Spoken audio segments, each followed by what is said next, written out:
should be a. You should be it.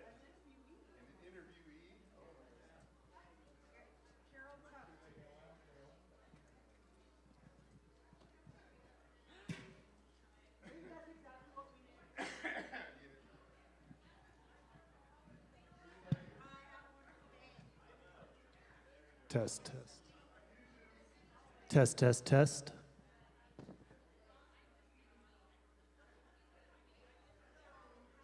Test, test, test.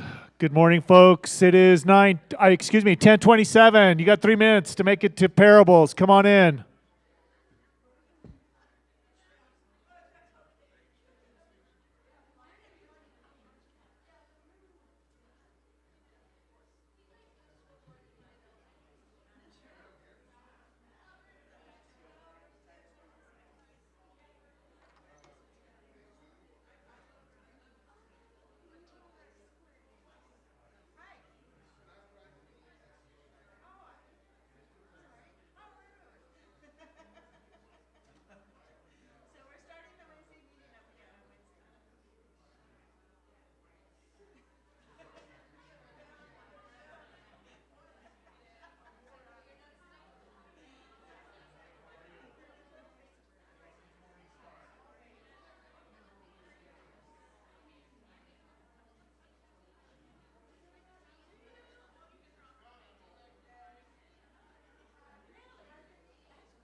Does this still have the reverb? No, it sounds good. Mic check. Yeah.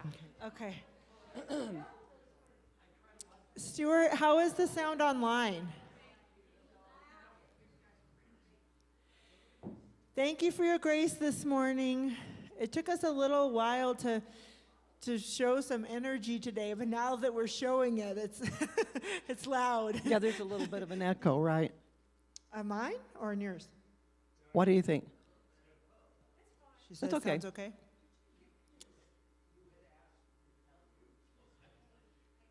Yeah, they kind of Okay.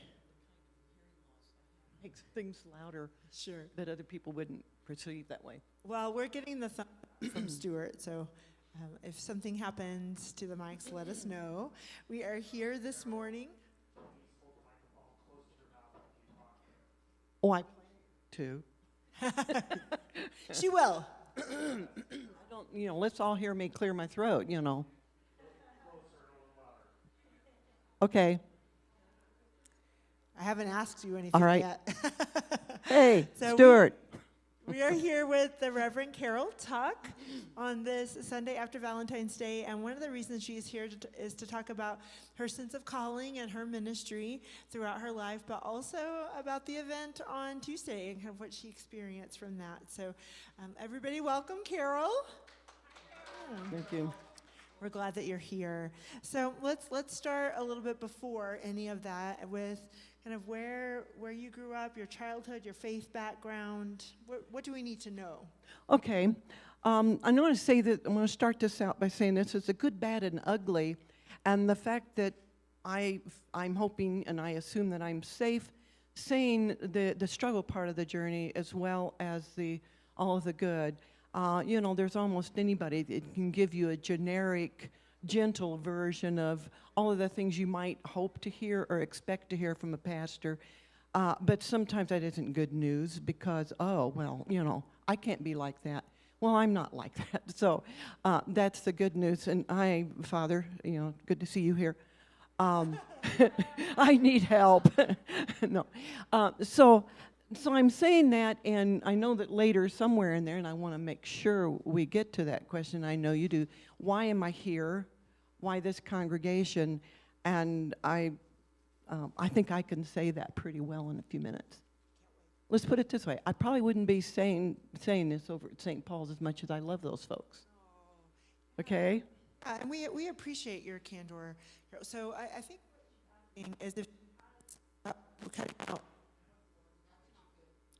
let's try this again. I think what she's asking is if she has your permission to be candid this morning. Okay. Stuart, I will pay for these. That's just the tape. You're good. That one's actually the newer one. I can see it now. Oh gosh, you know how it is. You'll start at the beginning, like, oh really? Embryo? We're talking about 13.5 billion years ago. When whether you call it the scientific term Big Bang, or the Great Kaboom, or maybe a more biblical way to look at it is the Great Radiance, or do you mean like when I was born and where? But the reason I say that is that that's literally how I think. Is I like to see all of it, the expansiveness. To me, one of the greatest spiritual experiences is to see the latest pictures from the Webb telescope and try to integrate all of that science into my theology and how I'm living and my love of the planet and my frustration with how we behave and so on. So I grew up I was born in Methodist Hospital. Maybe that was, I don't know, in Indianapolis, Indiana. The third kid, I have, we'll talk later. I grew up in the Decatur Central High Schools where I ended up going to school. I was in the same school district on the southwest side of Indianapolis. It was half blue collar, and half farming at that time. It was right under the landing pattern of the airport. I learned to love planes, but oh my goodness, the whole house shook, the paint never stayed on our cars, things like that. It was an all-white school. My father grew up in Kentucky, born in 1914 and was orphaned. Both parents died of typhoid 2 days from each other. He was the fourth of 5 children. Eventually, he was literally farmed out. By the way, Western Kentucky, it's not technically Appalachia, but it might as well be. You can't grow much on that soil, maybe a few vegetables, tobacco. It may have a cow, a kind of a cabin. It's poor. And then it got torn up from Peabody coal and all of that stuff. So it was a rough beginning, and it was 1914, for heaven's sakes. Eventually, he went up to Indianapolis to join one of his uncles and learned to build houses, but decided not to stay with that, and worked for General Motors for 32 years as a member of the United Auto Workers Union, which also formed me because I grew up in a Union Democrat household. And of course, my dad's been gone since 2005, so I don't know what he would have thought of where I ended up, that I would be a latte-sucking, Prius-driving lefty. And I'm saying that kind of funny because I have to understand that people are all across the spectrum and are still fine Christians and still want the best for everybody. But that is my heritage. And my mother was born and reared in Indianapolis, but I had to quit high school because her father lost his job with, I think it was Link Belt, or one factory in the Depression. And they ended up out on a little place called Monrovia, Indiana, about 27 miles outside, farm country, which is where she met my dad. And she was 16 and he was 23. And when she told me that, I thought, Mom, how did that happen? She says, well, your grandma and grandpa liked John. And I thought, there's no way my 16-year-old would, never mind. Anyways, they got married when she was 19 and he was all grown up at 26. They were married 58 years, so you know how that goes sometimes. My older sister, my sister Shirley, was born a year later, and then my brother 2.5 years later, and then me about 2.5 years from there. All of these people are deceased, and that's a part of the journey too, in the sense that my dad, finally, they had to let him die of pneumonia because he had end-stage Alzheimer's, and he was vacant. He wasn't there anymore, at least that any of us could tell. But his heart was still strong at 92, and that's eggs and bacon every day of his life and pies. So hey, I haven't told my cardiologist about that yet. And my mother lived till 90. She died in 2012. She didn't experience that lengthy time of dementia. And so, that was a more gentle leaving of her. By the way, she had worked at many different jobs. She finally got her GRE, just as like graduate record. No, that's not it. Or GED? GED, yeah. GRE is a graduate record exam for going, if you're going to go for graduate school. And both of them ended up doing that. They were both very intelligent, and my father, who never got to pass the 8th grade officially, just desperately wanted an education. And that's another part of my background, is that there was absolutely no patience with lousy grades or arguing or fussing. And my dad could cuss as well as the next person. And for whatever reason, I think my brother was dyslexic. All you have to do is yada, yada, yada. Get on that bus, yada, yada, yada. And so I was the third.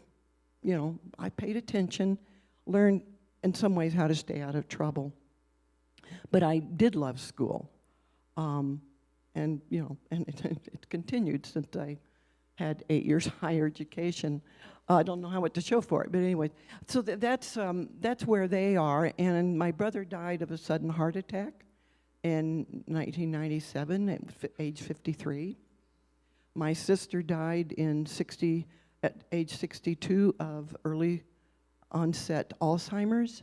And I'm saying all of that because you can see then, you can imagine what I'm most afraid of. Yeah, yeah. There, and I actually told my doctor, my primary care, who she's young and she figures keeping you alive as long as possible is the right thing to do. And I said, there are some things worse than death, Dr. Pye. There are some things worse than death. And she kind of looks at me. So let's see. Well, that's good. Okay, that gets you started. that's That's not the church part. No, That's but the it's a really good family background, part. not just of like your circumstances, but kind of what has formed and shaped you, which is what we want to know. I know that you have daughters. Tell Oh us a yeah, little I bit haven't about I them. haven't told you about the what's true now. I got married in 1971. Excuse me. John Groves, and I divorced 22 years later. I'm not sorry I married. We had many things that were good together. And I missed his family when we divorced. That's part of the deal. Did you say you were not sorry that you married? Is that I what you am said? not sorry that Just I wanted to make married sure you him. heard that. I'm not sorry. I mean, and yes, it ended. It wasn't all good, but a lot of it was good. And of course, the two best things that came out of it is Anisha Rochelle, which is my older girl, 46, and Julia Elizabeth, who is 42. And one of the things that I do cherish about their background, and they do, is that they're 1/4 Mexican, because John's father was an Iowa farmer that they lost their farm, and so his aunt said, well, if you'll become a minister, I'll send you to school. And he says, okay. And so off he went. He went to DePaul University, which was a Methodist school in, Indiana. I can't remember the name. I have to talk to you later. Forget the town now. And then he went to Boston University, and he was looking over, visiting all of the different global ministries work. It's called the Mission Board then, the Methodist Church. And his guide was Ephigenia. And they wrote each other at the end of that, and they married, a year later, and then John was born, and then his brother, his sister Hannah, and his brother Robert. So there is that Mexican heritage that I valued, and that my girls value too. They have Mexican relatives. And the thing that's so ironic about John's father being an ordained minister, but also a PhD in philosophy, teaching in an ecumenical seminary in Mexico City for Protestant, preparing Protestant pastors for ministry there. And they did that for 32 years. And how that became a part of my call, too, is they probably had preferred me not run off to seminary. But he was a part of my ordination service, John. His name was John, too. And he was, I guess you'd call him, his theology was quite, I don't know what you'd call it, but he would say things like, well, sometimes I think maybe God's worst problem is God's self. And I would kind of look, okay. And other times, it was just stuff like that. His background was in philosophy, is that what you said? 'Cause Yeah, he has a that's a very I didn't know. philosophical I never question. actually took a official course in philosophy. Yeah, okay. That sounds like a philosophical problem for But sure. his PhD, his doctor of philosophy was in doctor in philosophy So, Oh, wow, yeah. yeah, well. Well, no, you're leading in, Carol, to your own sense of call, and that also, it ties into your story with the girls, too, because it was a little bit later where you responded in terms of going to seminary. Right. Right? Mhm. So tell us a little bit about your own call to ministry and how that affected your family and got you to the coursework and the ordination and all of that. Okay, and again, I have to go back to being born into a half-Christian home in a fundamentalist church, the Church of the Nazarene. I say half-Christian, meaning that, maybe my father and mother had vague, it's some kind of Christian background. Maybe what my dad would have called the Campbellites in Kentucky, Disciples of Christ has come out of that, and so on, and some Methodism along the way. But they weren't neither one of them were particularly practicing Christians. But a year after they got married, my mom had a dramatic conversion experience at the Church of a Nazarene. And so she was no longer the woman he married. And he resented it. And she, back in those days and in that Christian world, he became the husband, the unsaved husband. And that you can imagine. So he hated the church in some ways. And I hated it too, and I loved it too. It was very confusing. And sometimes I still have a love-hate relationship. So I grew up with quite a bit of realism. And in some ways, the fact that I got his temperament, I'm a skeptic. I love learning. I have an insatiable curiosity. I can be as grumpy and sarcastic as he can be. Some of that kind of offset the bad and the ugly of fundamentalism, and I will get to the good in a second, because that also is a part of my call. So in some ways, I think I was born to be a theologian. I think I was certainly born to be a feminist, and the two always come together. I was born with a jaundiced view of a lot of things, and I have to sometimes have to, kind of like back off of that, don't be so glass half empty, don't be such a jerk. But I inherited that temperament. So I was being taught that God is mean and angry, a meanie in the sky that couldn't wait to dangle me over hell. And oh, by the way, you're second class because you're female, and the only purpose for you to be here is push out the babies and submit and do what you're told. And I resisted that. There was something in me that said, nope, it's not right. But God said, and so you're going to go to hell if you continue that. So this is just an example of all of my history in the church. And it's been a very, very, very long journey away from that fundamentalism, that authoritarianism, that misogyny, that patriarchy. And because of my curiosity, and because I absolutely love thinking theologically, I was called, I think, at birth. Now, how that would work out, after we got married and we went to, relatively modest United Methodist churches. I was married in 71, so it was now the United Methodist Church. And so it was a good fit for me to get away from the fundamentalism, even the fundamentalist college I went to, Asbury College, now university, in Wilmore, Kentucky. So it was kind of coming back to the church, and in a way that fit me. And that's one of the things that was good about our marriage, is we both were practicing Christians. Except one time when I said, John, I really think I'm called to be a pastor. He said, oh, maybe good, I might get saved. But again, you can see his fathers in that,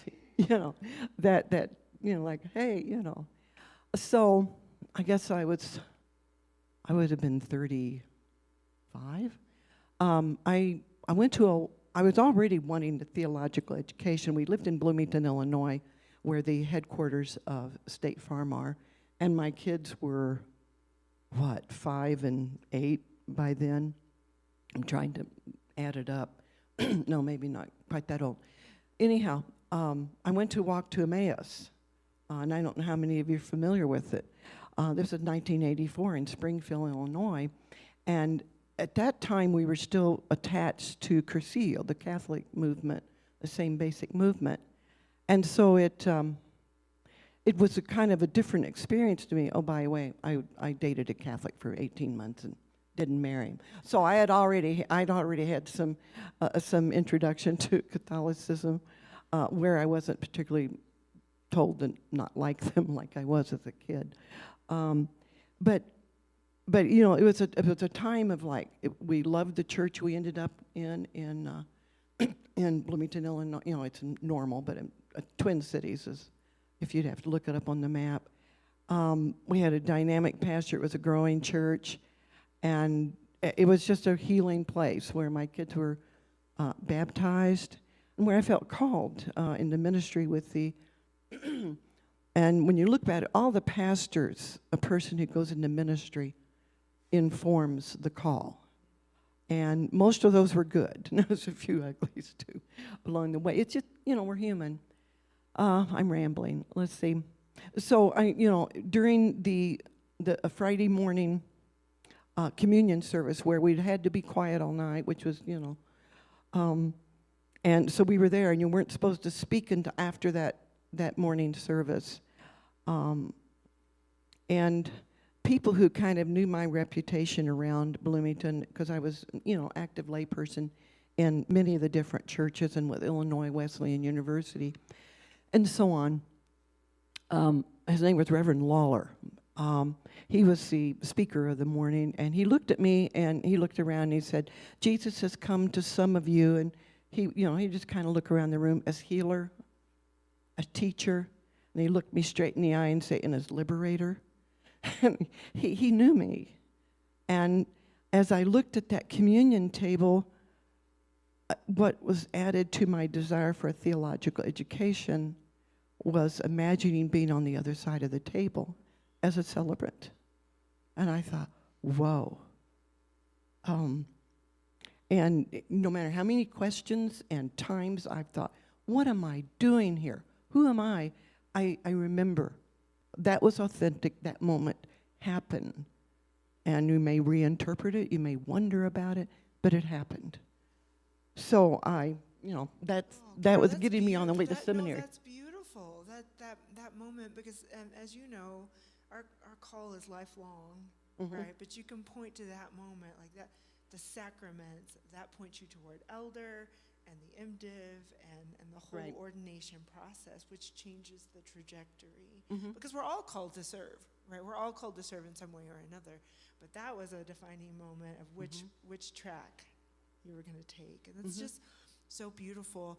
We do need to be mindful of time, because I could listen to you talk about this, but I do want to get to this point. So we'll have to skip some over of the history of your service, and maybe we could have you up to talk about that. But in your retirement as an elder, you are asked to affiliate with a local congregation. And I've been curious, and we've talked a little bit about it, but I think others might be as well. There are other congregations where you could be involved. You chose to participate with the weddings with us on Tuesday. Yeah.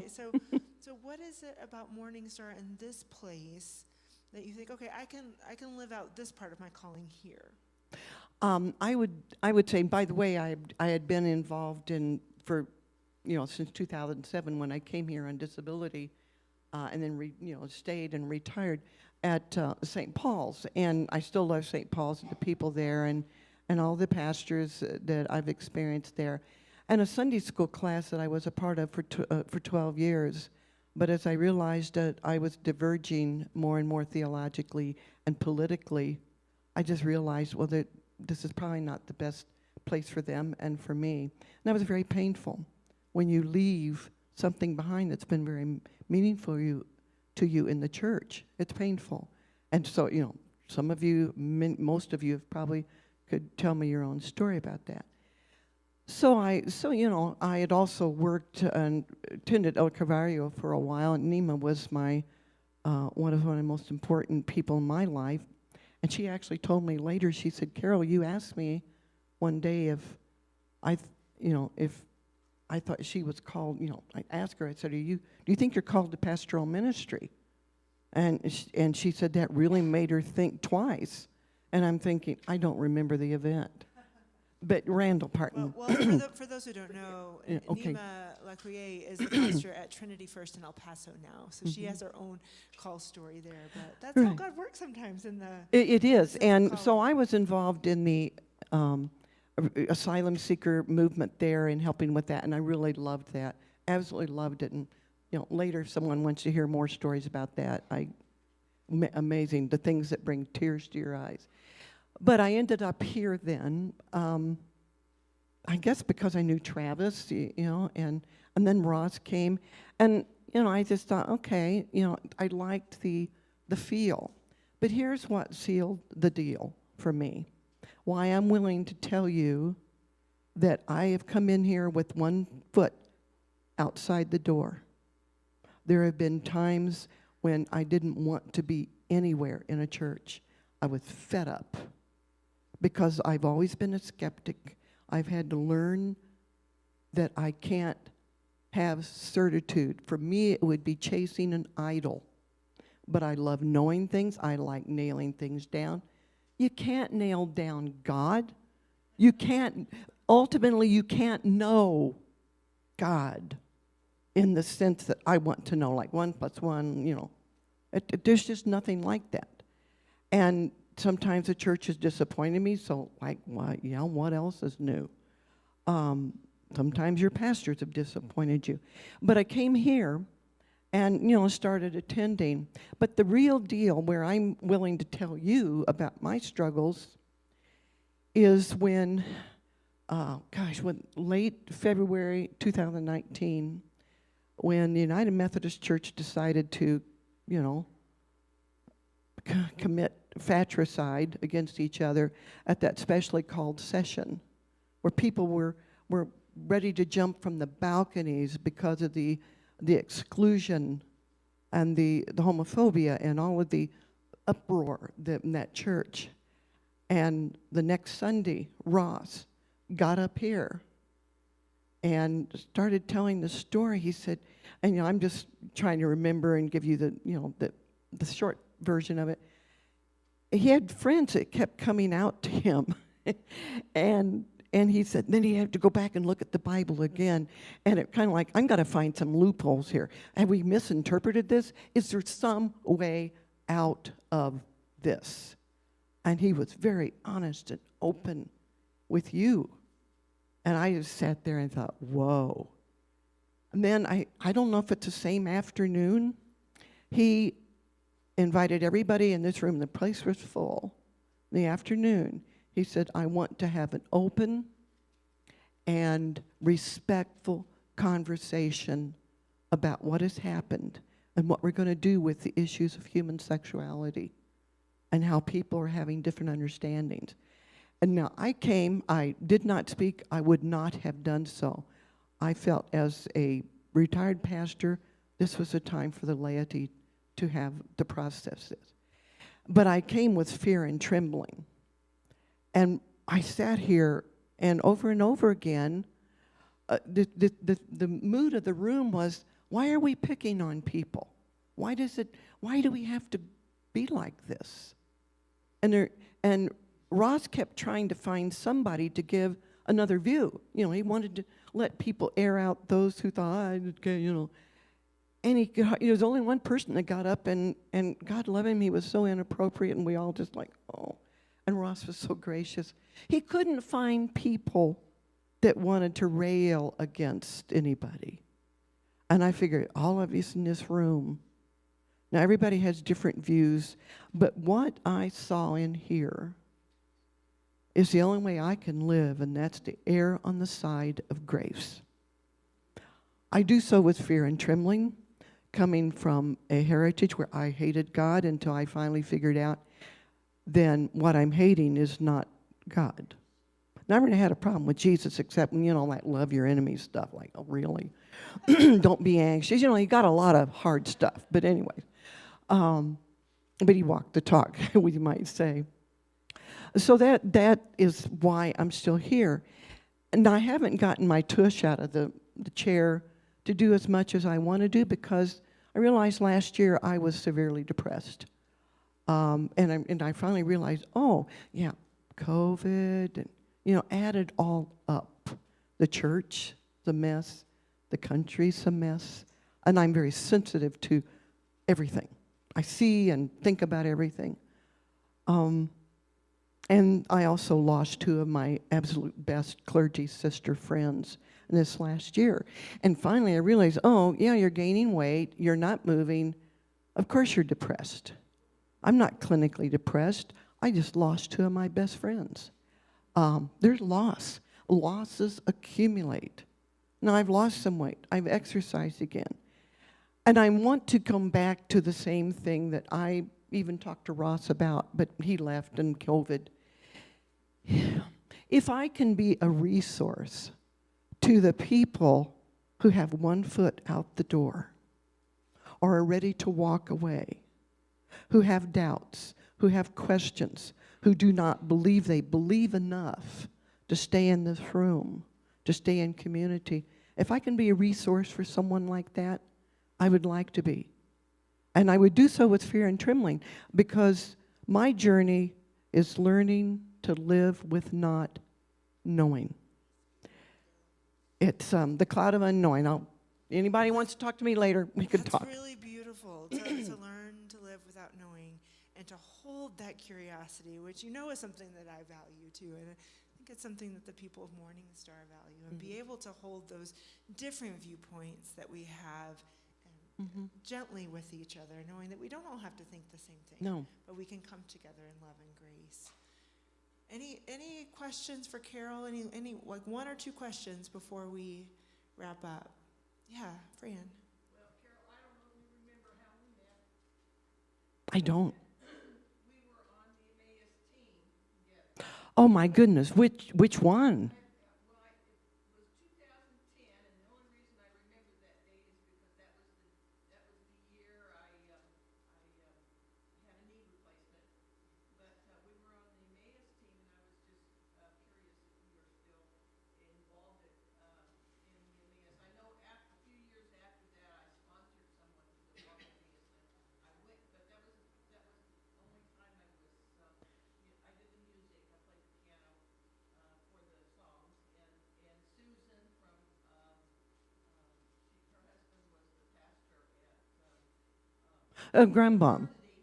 Yeah, Randall Parton's wife. she led the singing, and I played the piano for the walk to Emmaus up at Sacramento, and you were one of the speakers. Yeah, because then that's not when I was supposed to be the spiritual director. I ended up with shingles, and that was the end of that. So we'll have to talk later. Yeah, I was miserable. That's where I met you, and I was just, we had great discussions. We had the times that we were together and stuff, and when we met, we practiced quite a few times. Yeah, Yeah. of course. She's such an interesting person. Yes, she is. She is. Yeah, that's why I'm so glad that we got to have a little bit of that today. Steve, why don't you close us out?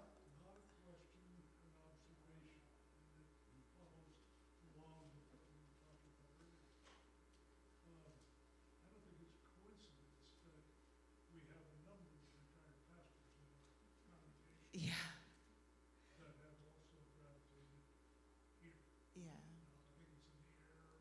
Yeah.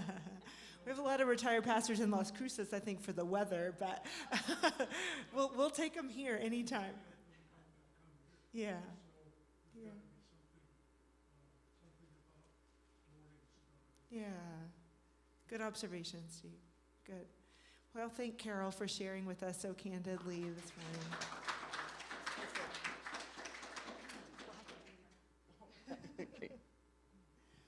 Okay, we'll have church in just a little bit.